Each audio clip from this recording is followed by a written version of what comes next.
Täna räägin sulle sellest, mis asjad on dieesid ja bemollid ja kuidas neid just kitarri vaatepunktist parem mõista on.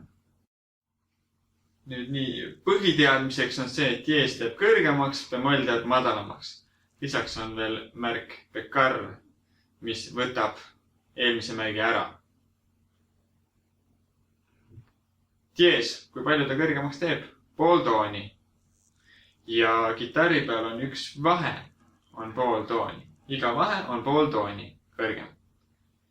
Ja kui mul näiteks esimene keel lahtine, E-noot, talle panna diees, siis on noot esimene vahe.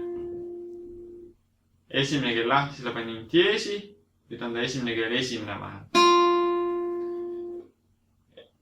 Tihti on kitarrimuusikas kolmas keel lahtiselt diees. G-noot, nii tuleb gis. A-molli lugudest on see gis-noot. Kolmas keel lahtisel on diees. Noodi joonestikul on alt teine joon, tal on diees. Ja mitte kolmas lahtine enam, vaid on kolmas keel esimene vahe. Siis näiteks esimene keel esimene vahe, F-noot. Ja panen talle dieesi, muutub siia. Bis. F. Bis. Bemollidest ka.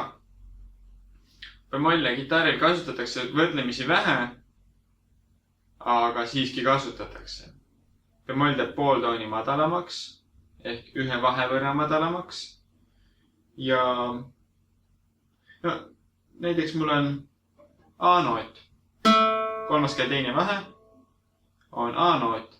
Talle panen bemolli, muutub kolmas keel esimeseks. On as.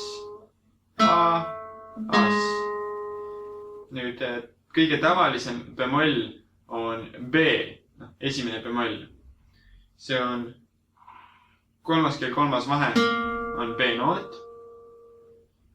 Teine keel lahtine või siis sama kõlaga sama noot on kolmas keel neljas vahe. On H ja kui ma panen talle bemolli, siis ta on kolmas keel kolmas vahe. Siin all viiendal keelel, viies keel teine vahe on H-noot, panen bemolli, muutub viies keel esimeseks vaheks. Nii. Ja bekarv, nagu juba enne ütlesin, võtab lihtsalt selle märgi ära. Oluline on meeles pidada, mis vahe on juhuslikul märgil ja sellel märgil, mis on võtmes. Juhuslik märk kehtib takti lõpuni, aga kui sul on diees võtmes näiteks, siis see diees kehtib kogu loo jooksul igas oktavis.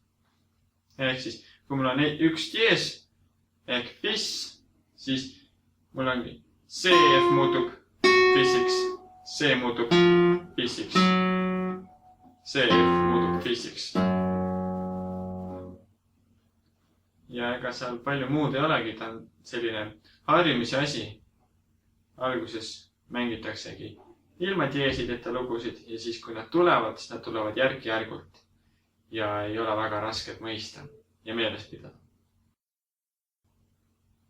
Head harjutamist!